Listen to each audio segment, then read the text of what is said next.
the Geordie culture. It's also that hard-working culture that we have as Geordies generally. And if you can instill that within the football club, and I think that's the foundation for success in any business. So I think having those core values, I know it's really, really important to them. And I think it's really, they also have other values, such as make sure that you treat everyone you meet empathetically.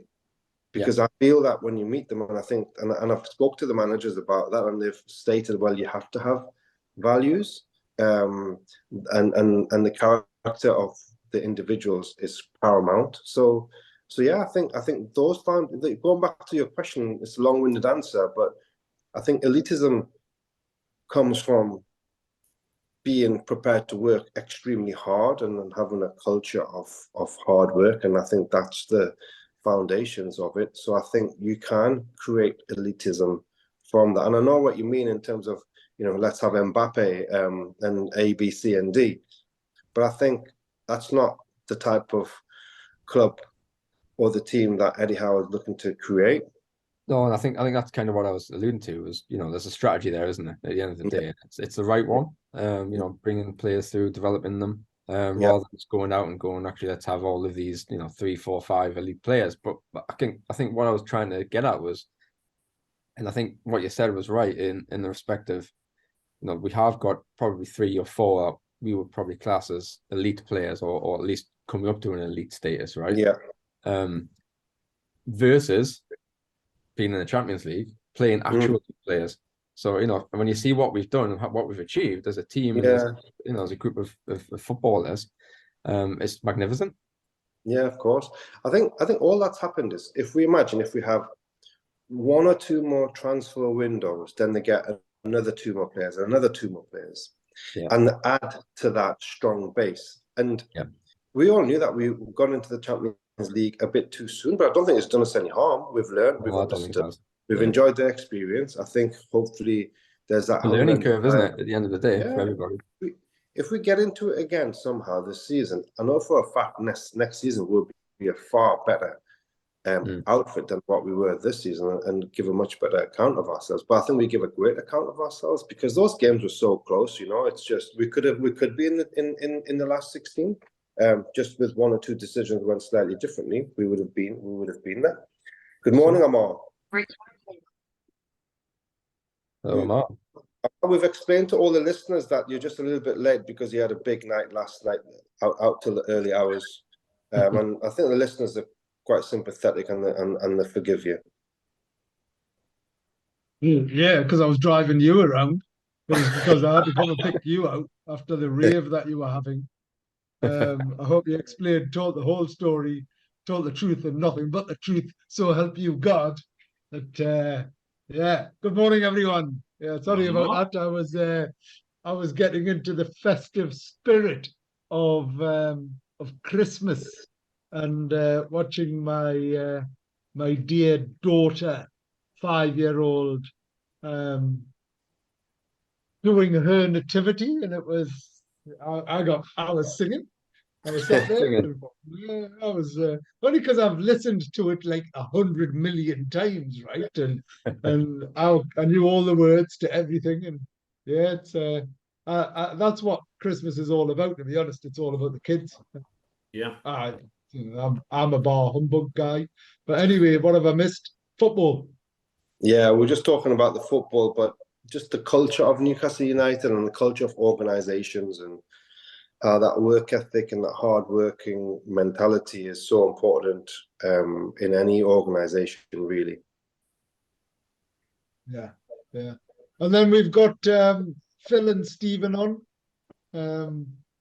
So thank you very much for joining and tuning in and jumping in and stepping in and all of that. Have we done the introductions, Jalf? Have you been taking control? We're waiting for you to do them. All right, okay. That's interesting, because I wasn't even meant to be here. But anyway, good morning, Phil. Good morning, Stephen. Let's start, Stephen, with you, if we may. Who are you? What do you do? Why do you do it? Thanks, Ammar. Yeah, I'm Stephen. I am the Director of Customer Relations here at SME and Jalf. I enjoy doing, I guess my kind of forte is marketing and digital and automation and actually building relationships with our prospects and customers. Had a big background in content creation, design, marketing, digital marketing. And it's just one of those things where I really enjoy being creative and strategic. I think is probably where I like to be, thinking about, problems and actually how you solve them Right. properly is where I am. Excellent. Amazing. Yeah. And just thinking about that a little bit more, Stephen, on Yeah. so it sounds as if you're a bit of an expert on digital, social, that type of thing. And Yes. over the last few years, we've seen so many people sort of pop up and go, well, I can do a website and I can do social media and I can do what's different about you and what makes you special. Experience and actually building on data. I think one of the key things that I find through my experience is, anybody can say I can put a post up or I can do this on social media or I can run some paid advertising and generate this, that, and the other, right? From a successful result point of view. But actually, you find that when you speak to people, they've got their own opinion and their own thought process on it, and there isn't actually the genuine result behind it. So, for example, we can all have opinions, right? And none of us might be right in that respect. But it all boils down to actually the data and the actual end result, the return that you get, and monitoring that and knowing what to do with that data and how to kind of approach a new tactic off the back of that data. And so for me, it's all about the data, and I'm heavily invested in looking at data and the reports on the data and behind the data as well. You're saying it's about the data. Is that what you said? Yeah, absolutely. And you're actually right, because the thing with data is it doesn't lie, does it? Or it doesn't make assumptions, and it doesn't sort of go, all right, you've done this, you've got this website. How much traffic is it generating? How many customers are you getting from it? How many sales are you converting? And all of that. And it's the same with your social media. How you might post out lots of things, but how many people actually engage with them? How many people look at them? How many people then take action on the back of them? So, thanks for that. Phil Andrew, who are you? What do you do? Why do you do it? Wow. So my name is Phil Andrews, and as just said, I am the Director of Customer Experience at the SME Centres of Excellence. So that really just incorporates the full end-to-end customer journey. It does what it says on the tin, looking at how we can enhance the customer experience, how we can make it slicker, how we can add to the processes and the services that we offer our customer base, which in turn really helps their business, which is what we're all about. How can we help businesses thrive and survive, I think is the term which we come back to.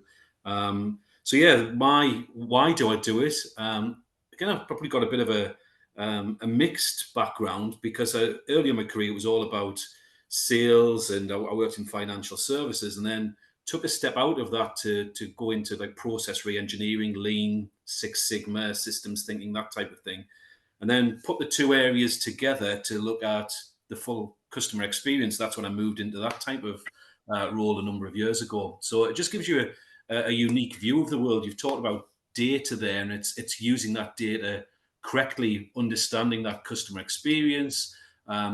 Is it telling you what you think it's telling you? How do you interpret that data? I think it's so important. So yeah, I just love the opportunity really to help people and also businesses develop. And that personal development's always been important to me as well throughout my career. So developing people that can then go on and help themselves and help their businesses that they either own or they work in as well. Amazing, amazing. And Stephen, what was your why? Why did you get into digital? What got you into Good question. I started off in design. So I started off as a graphic designer, moved into website design just because of back in the day, it was the world of, you went from actually drawing grid lines for magazine outlays to actual okay, the web is now the thing, right? Dial up and everything else came around, and Photoshop was just becoming a thing, and that type of thing. So I was heavily invested in IT, as in I was building our computers and everything else. And it just seemed to be the right shift for me at the time. So working from a creative point, getting into tech, and going down the website route, learning how to code, develop, did that. And then obviously at that time you had kind of digital marketing and social media was exploding. And that just kind of fit for me, really, from a problem solving point of view. So I went down that route of digital marketing for a good 10 years, maybe, after that. And then, started looking at the more data side and everything as well, from an operational point of view, strategic point of view, and operational point of view as well. But why? I think, that I guess I was I wouldn't say I was forced down that route, but I wanted to go down that route. And for me, when you do those types of activities or projects, it's even the little mini successes for me is why I do it. No matter how small. Well done. Jalf, why do you do what you do? Well, I feel fortunate. I think what would have been because it's a family historical business that, I was brought up into. And I feel very fortunate because I do something that I love. And I do try and explain to all of those individuals that work for us how beautiful hospitality is. This fact that you can serve people and make their day memorable, or give them an enjoyable experience, and that's in our hands. I think that's quite a beautiful gift for us to have.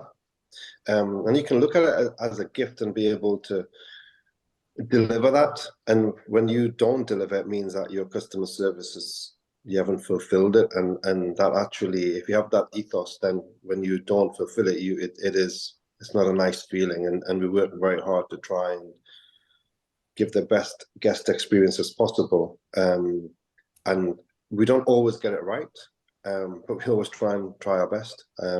Just because of the sheer number of people you're there to serve. So I think that's my reasoning for doing what I do.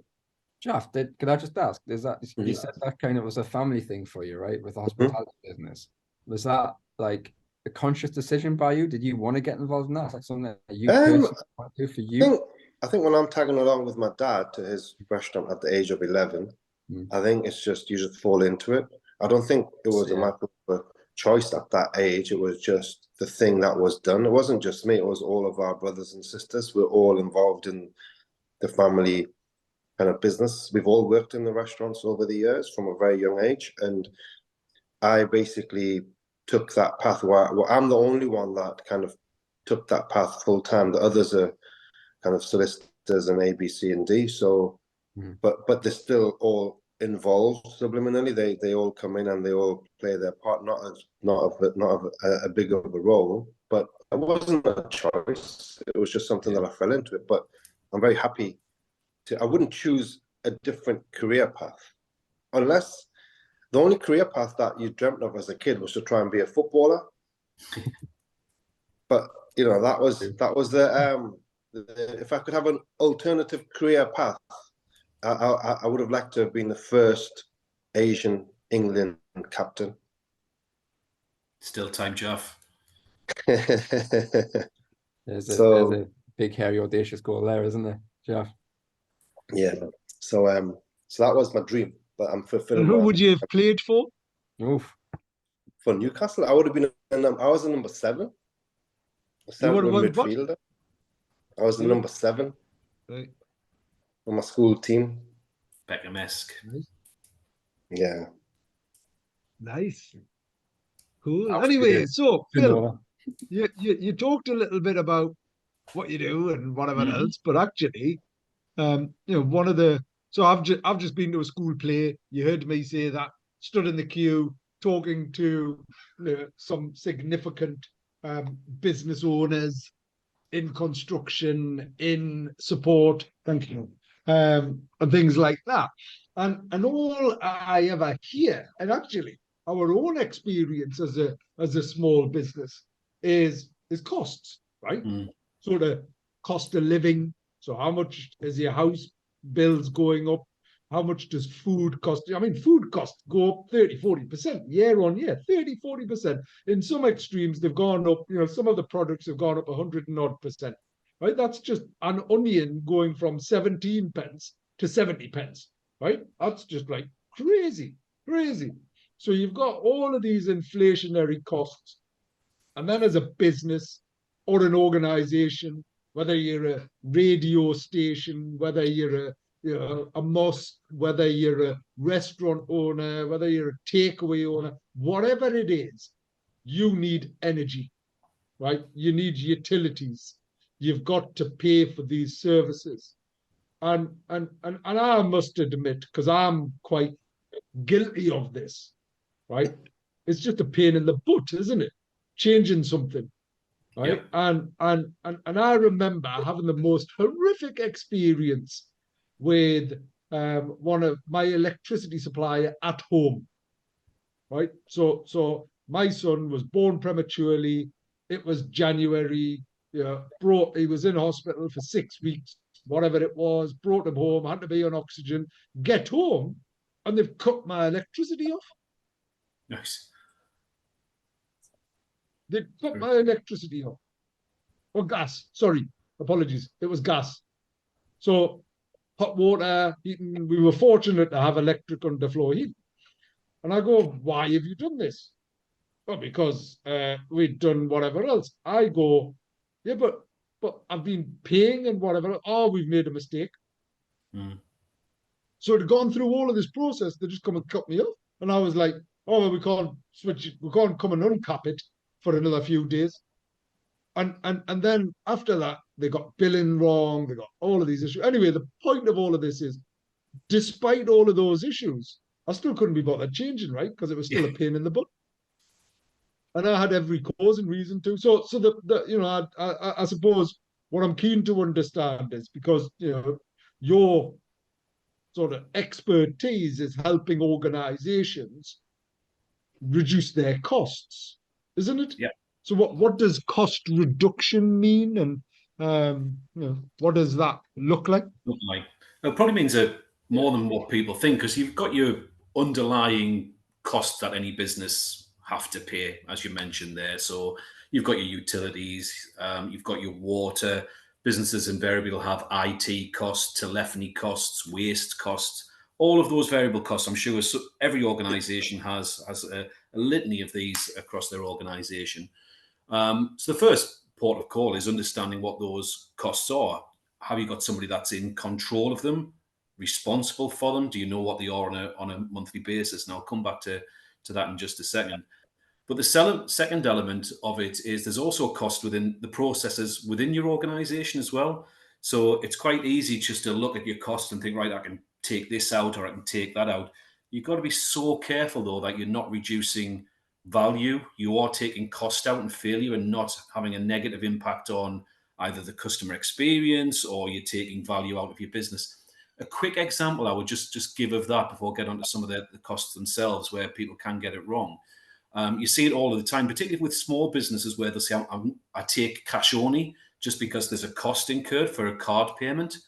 Now, you've got to be really, really careful there, especially for the new generation coming through. I'm looking at my daughters. They don't carry cash. They just use cards only. So a business might think it's saving money by just taking cash only, but how much business are you losing because you're not catering for a wider spectrum of customer?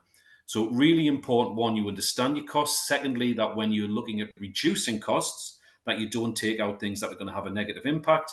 And then thirdly, looking at your own internal processes. And I'll come back to the actual costs in a second, but processes for me are also so important. I was just talking to an old colleague yesterday, strangely enough, and his complaint was that the organization in which he works don't allow people on the front line to make many decisions. They pass it on. It has to go to somebody else and somebody else and somebody else. Now, there's a cost incurred every time you slow a process down, or you take the decision making away from the front line and hand it further down the line or up the line. Don't get me wrong, there's always a risk there, and you need to mitigate those risks. But they weren't trusting, and it comes back to Jalf's point earlier on, actually, the culture of an organization. they're not trusting their frontline colleagues to make the right decision. So they're taking the decisions out of their hands, passing it on to somebody else. It slows the process down. It's a cost incurred. Every time you check a process or put inspection into a process, it slows it down, and it's a cost incurred. It doesn't always improve the process. Phil. It's interesting to say that, Phil, because like I say, I wouldn't have, straight away you think from a cost reduction point of view, we would think about utilities first and foremost. We wouldn't think necessarily about your process and who's involved in that process, and time is money at the end of the day. So yeah, that's valid. I would never thought about that in that respect. Use this term about reducing failure demand, understanding the failure that's coming into your business. If I can give one quick example, and I'll get onto some of the costs themselves.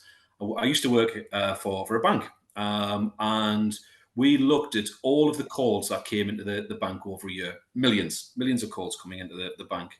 And I won't bore you with all of the details. We looked at how many calls were what we classed as failure demand, i.e. calls a customer was making that they didn't want to make, a bit like what I'm always saying there. Having the time and the effort to actually pick up the phone. And we found that 30% of the calls that were coming into the bank were failure demand. It was calls a customer didn't want to make. In the insurance arm, for example, it was customers ringing up to say, could you tell us where my no claims bonus is, please? For anybody that's got car insurance, they'll know what that is. And we'd answer the call and the customer would go away. The reason they were asking is it wasn't plain on the documents. So all we did is we made it plain on the documents, then 2% of the calls stopped coming in because customers were getting the right information. So that's where there is a massive cost, and it's understanding that failure demand that's coming in. And sometimes when you work in an organization for so long, you stop seeing the wallpaper coming off the walls, you stop seeing the failure demand because it just becomes the norm, it becomes common practice. So that would be one of the areas I'd encourage organizations to look at. Going back to just on that point, sorry, Phil. Yeah. Just on that point, a couple of things. Your cash example, I think it's a great one. Having said that, the cost of cash is far more now than having taken card payments and things like that, of handling cash and everything else. Jalf, what type of things do you do in the business to stay on top of cost control and things like that? Some of the things that Phil's talking about.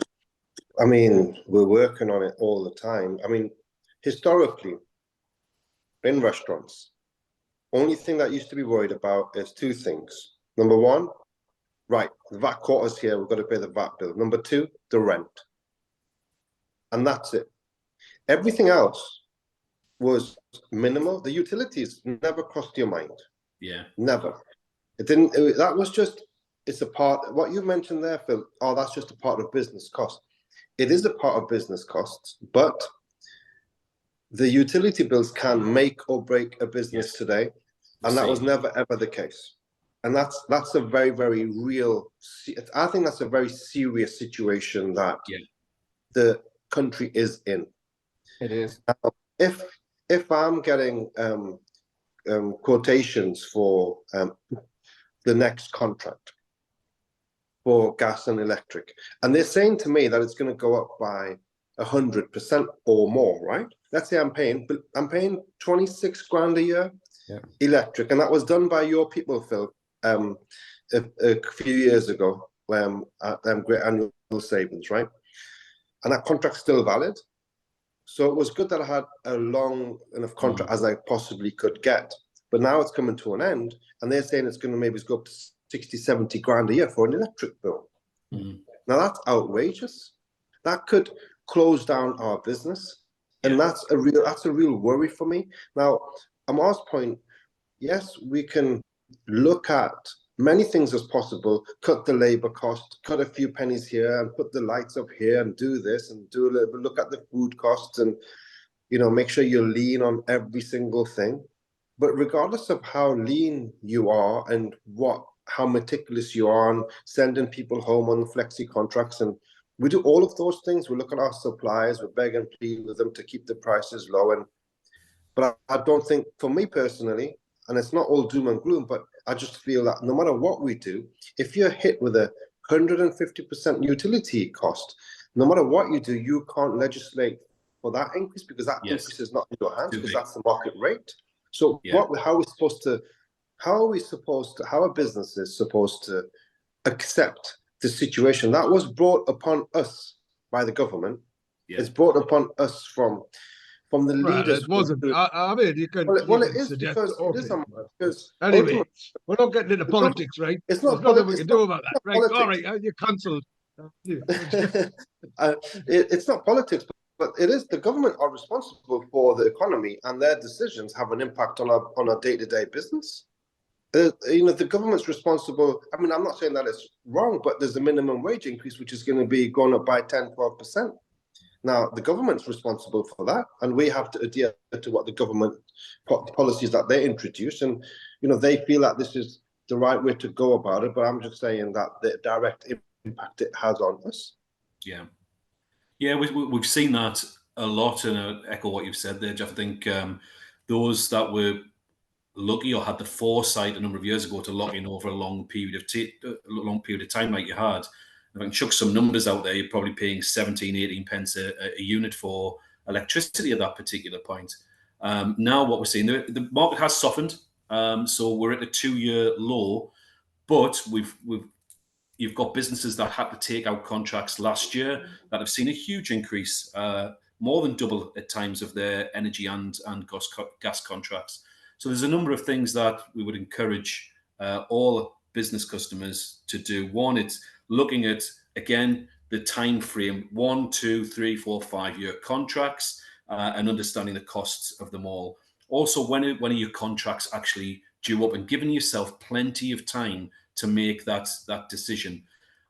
We've been supporting a number of businesses, and particularly ones that have got committees. No committee is going to stand up and say, yeah, we'll go for this contract because it's 50% higher. But kicking it down the road too far and then giving yourself a month before it's due to make a decision isn't great either. So it's having a time period. This time of year normally isn't a great time to buy energy contracts, although what we've seen is the opposite this year, where the energy contracts have really bottomed out. We think the market's going to be stable for around about the next 2 years, so it is a good time to buy. However, for people like yourself, Jeff, as you say, you've been on that really competitive contract. You come out, it's going to be an increase, and that's what we're seeing. It's trying to manage people's expectations now that it's going to go up.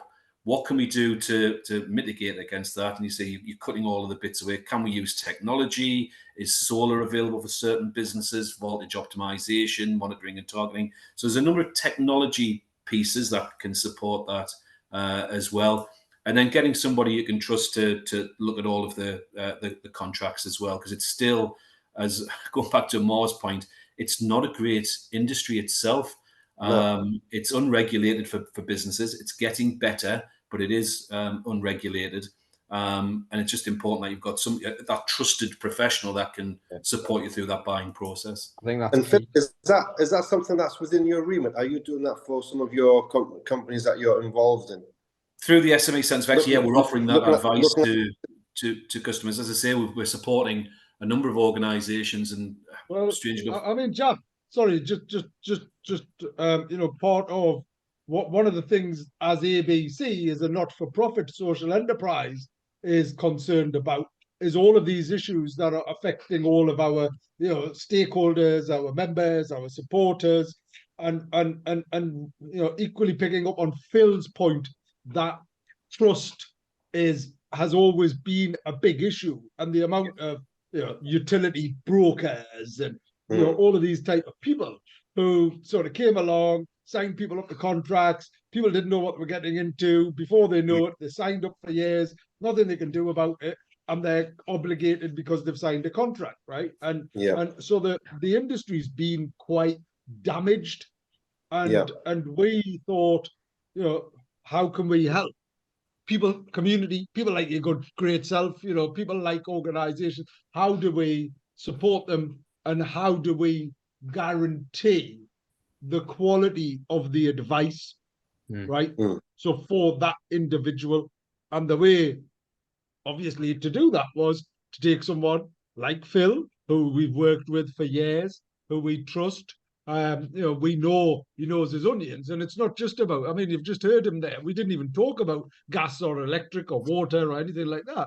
Phil's initial advice was, how can I help you from a process improvement perspective? So coming into the organization, and I appreciate that, you'll sit there because you're in it and you're on it. You'll go, well, I know I'm buying this as competitively as I can. I know we've got this here, there, but actually doing a process review of the whole end-to-end customer journey, is invaluable.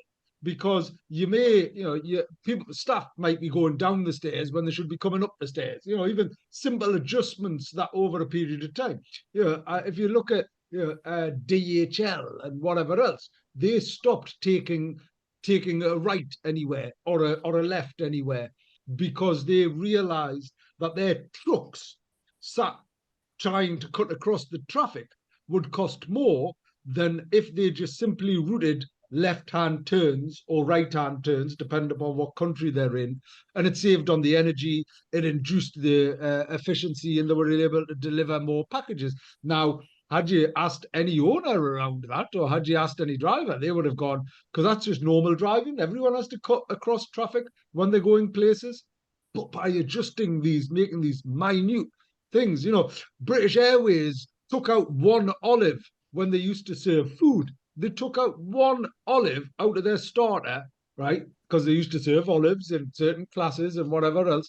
Saved them millions of pounds. Simple adjustments that you're blinded to because you're in your organization, whatever it is, having someone like Phil come along and undertake that, and then move on to, okay, let's find you the best electricity. Let's find you the best gas. Let's find you the best water. Let's find you the best waste. Whatever it is, your overhead, and trying to reduce all of that on a regular basis. So not simply waiting until your contract's coming out either. Yes. Looking at things in advance and getting the right advice based on what that Phil and his team know is absolutely critical. And don't forget, they don't have crystal balls, right? But so the only thing that they can do, or they might have, but they don't share them with me. But the only thing that they are able to do is look at where have we come from, what have been the ups and downs of that over the last few years, what could be contributory factors, war in Ukraine, various other considerations. Well, that doesn't seem to be going anywhere soon. So you can't rely on that sort of coming to an abrupt end all of a sudden. But if it did, what could you factor in? So there's all of these influences and considerations. Give it to somebody who knows their onions and can get them for 18 pence rather than 70 pence, as opposed to whatever it was. And yes, the likelihood is, because that's just life and that's where things are, you might end up paying more if your contract's coming out of contract and you've been in it for the last 2-3 years. Well, inevitably you will. But how much more depends upon the advice you get. Yeah, well, of course. And I think that's a really, really important point. And I think with all of those people that ringing you, you don't know who they are. You don't know where the offices are. You don't know, it's all a matter of for them to get that sales hit, that commission. So absolutely, I think if you know someone personally, especially with someone with Phil's experience, I'll certainly be getting your number off Ammar and giving you a call after the show, because there's lots that we can definitely do together. So for one, yeah, you'll definitely be hearing from myself. We can maybe catch up early next week if you're free, and then we can look at ways that where we can start to make some savings. And I'm sure all the other members all of Jalf's got a family everywhere, right? As in, like literally everywhere. So I just feel as if it's word of mouth, Phil. As in that's what you've always done, is develop those relationships. Yeah. And the reason why I asked you to come on this show, because it's not just about your traditional businesses.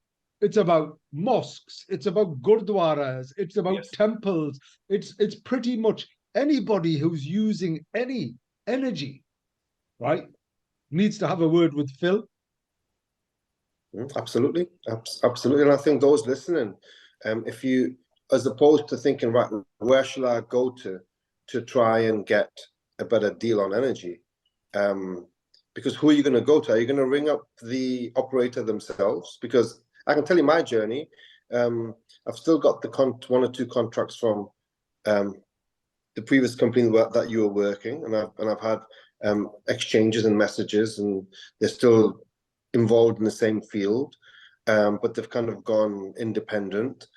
Or I said to myself, no, I'm going to take the time and ring up the companies myself, and we can definitely do that.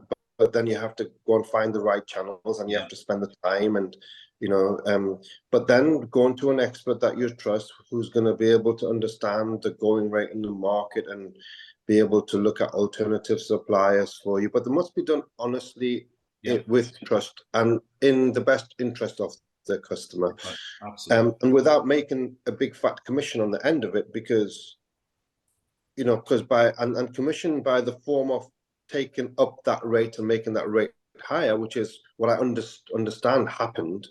And that's why we don't feel, as a consumer, as Ammar made reference to earlier on, I mean, the industry's got a bit of a reputation now because of all those companies making millions of pounds by just uplifting that basic rate to a much higher rate, and ended up the customers paying a lot more than what they should have done, because they were making millions of pounds when they should be making a few quid for their work, not millions and millions, a lot more than the actual contract value to the customer. So that's where things have gone wrong.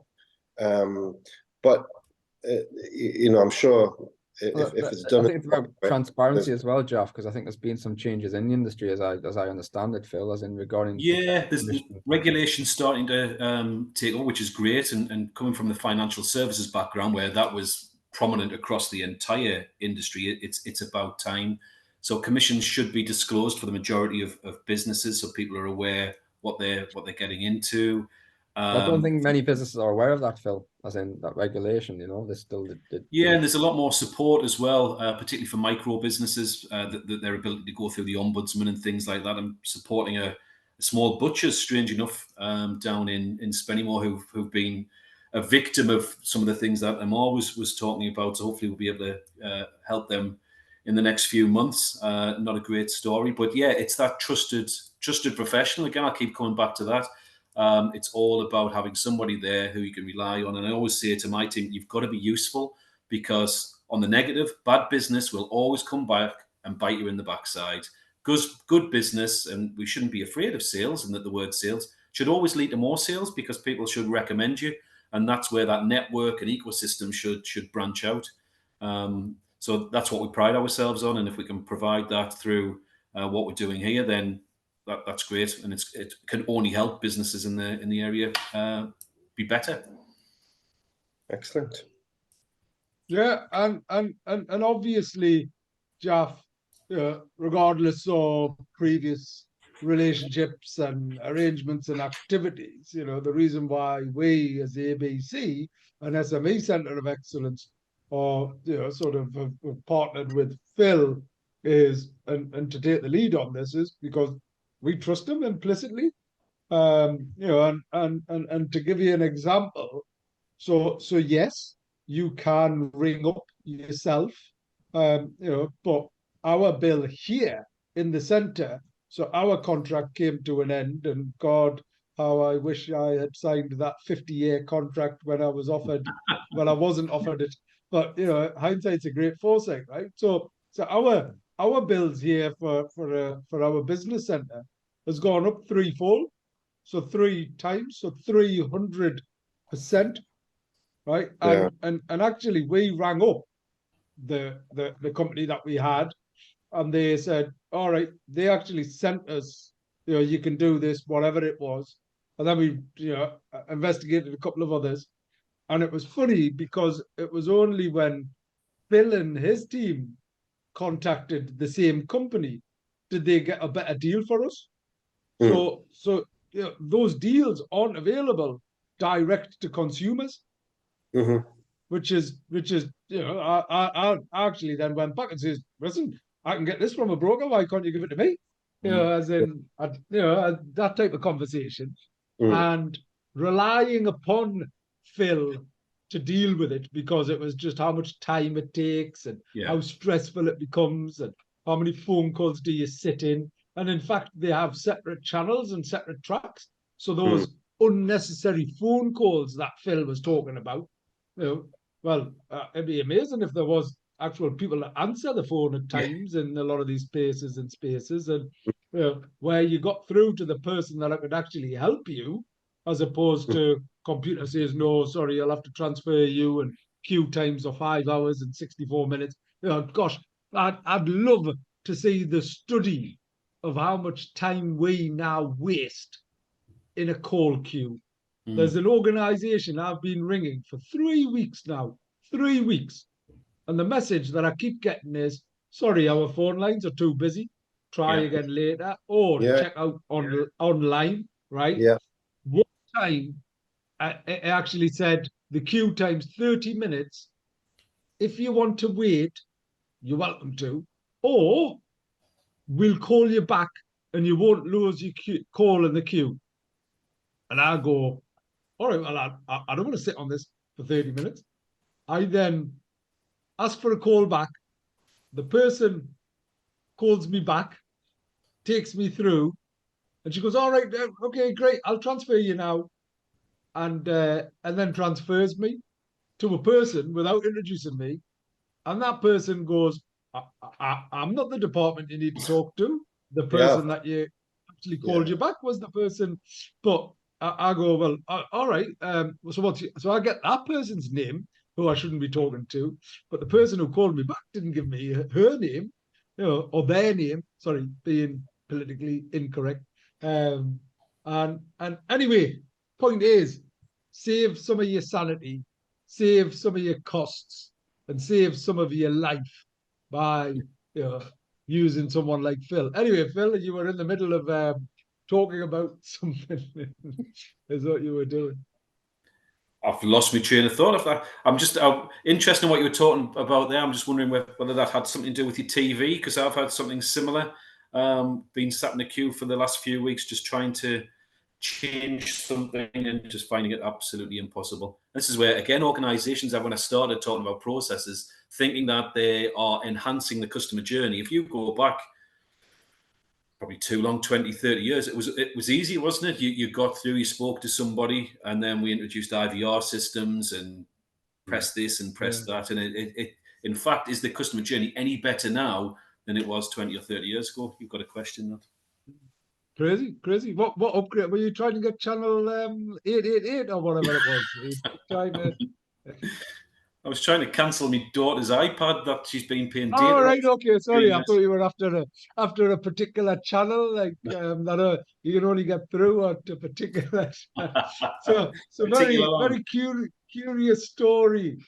Just very briefly, let's get distracted, because it's always interesting to get distracted. So I ran a call center, and actually we launched pay-per-view. So pay-per-view on Sky had come out, and then there was channels, and I purposefully ran the night shift. So I used to work 12 hours, 4 days, and 4 off, which was great for me. But gosh, the calls you used to get, and my staff would go, Ammar, can you take this call off me? Well, why? Because this person wants a graphic description as to what's on this channel before they buy it. And I was like, all right, so what's wrong with the CBBC? Anyway, obviously they didn't want CBBC. But that's anyway, going back to Phil, what else can you help with? Well, you touched on some of the other ones before. That there's a number of those variable costs that sit with an organisation. So you mentioned waste. I would imagine that would be a decent challenge for yourself as well, Jeff, being in the hospitality industry. Waste for food, glass, cardboard, etc. Water you've touched on as well, Ammar. It's deregulated within England and Scotland. Slight savings to be made in water, sometimes 2, 3, 4%, but it's an actual saving. Sorry, Stephen. Merchant services, Phil, as in card machines. Yeah, card payments, and again, it's always worth looking at all of those, depending on the number of transactions you're making, the types of terminal that you have, and I'm sure people are in contracts that are normally 2 or 3 years long. The same as with the waste. Just have a look, get them out, and then review them. And we can help with that as well. What other things? Wastewater, telecoms, IT services. We had a great conversation with a local business the other day down on Team Valley, and they do a number of packages when it comes to IT support, starting for a one-man band, building up. And again, people tend to push that into the background. What are they paying for the telecoms? And a bit like just being talking there about my own data on my daughter's iPad. Have a look at that. What are you paying for in your business? Are you using that? Can you reduce the costs there as well? So it's all of those variable costs. And I probably missed some out there, but they tend to be the big ones. Even you talk about IT services there, Phil, even like Office 365 for businesses. Yeah. Right? So like getting a Microsoft Standard or Microsoft Business, I believe that you can get better deals going through someone like yourself rather than direct to Microsoft as well. Yeah. So we've got a number of partners that sit alongside the SME Centres of Excellence. As you say, we'll put all of that in that IT managed services pot, and they're more than happy to review the cost of all of those things as well. So it's constantly just reviewing, as you probably would with your own costs within your house. Do the same within your business. So processes, but also all of the individual costs. Put the two together, and you should see some significant savings. But it's having the time and that trusted professional sitting alongside you to do that, and it's definitely worth investing in that bit of time, because using Ammar's example, you kick it into the long grass or you don't deal with it, then those costs just go up. If I think about particularly in the financial services, the most companies, whether it's utilities, insurance companies, etc., they rely on people just renewing their contracts over and over again, because they get much more commission directly, even if you're not using a broker, directly by customers. That inertia of customers doing that. I've seen that firsthand from a number of companies that I've worked at personally, particularly in insurance. Breakdown companies the same. So review all of those costs, and you know where we're at. We're more than happy to support a conversation. And it is about, I'd probably end that bit as well, it's about relationships. So it's about not the call, as Jalf said, the calls that are constantly bombarding businesses over and over again. We don't do that. This is about having that relationship and partnership that's going to go on for years, not just a transactional one. This has got to be a relationship that works for both parties. I keep saying we've got to be useful for the people that we work with. Excellent. Did make some notes, so I'm just wondering whether I've missed anything out on the, but I haven't. I've gone through most of the costs there. Right. And obviously reach out. Stephen, if anyone needs any sort of website marketing, social media support, what would they do and what would you suggest? I think just contact us here at SME. I mean, the first going alongside Phil really is what we can do is have a free consultation, right? You know, so similar to I'm assuming what you would do, Phil, is speak to somebody first, right? Find out, get all their bills and work that out for them. From a digital marketing or website design point of view, it's the same sort of thing. We can have a free chat, you know, have a discussion, have a meeting. What we kind of do on the digital side is what I do is an audit, you know, so I would analyze everything, you know, all the online operations, presence online, what activities they're doing, what the competitors are doing, what the audience is. First and foremost, you know, I actually have like a survey or a questionnaire to complete, and I take it from there really, and dig right into it and come up with a strategy and a proposal to help them from a website or a marketing point of view. And that's where it begins really, because it's trying to understand the business and the business objectives and the alignments as well. And then once you have all of that, then we can forge a proper proposal and a proper strategy with proper tactics that goes alongside it. You know, a lot of businesses and small and even micro businesses that we speak to, you know, they just assume, oh, we can set up a business, we go online, we put some posts on social media and it'll work. And it just, you know, that's just very, very naive, to be honest.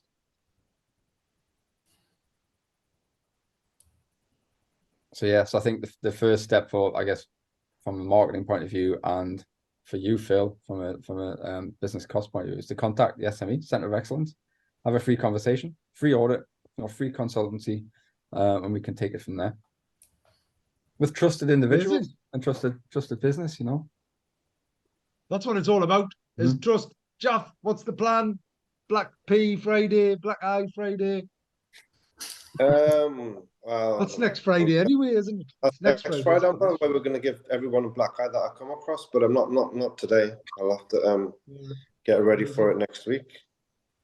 Yeah. Get out with the boys and yeah, see what happens in town. I think it's going to be chaos though. It always is. I mean, it's Christmas party. The city centre is definitely a rowdy place at the moment for sure.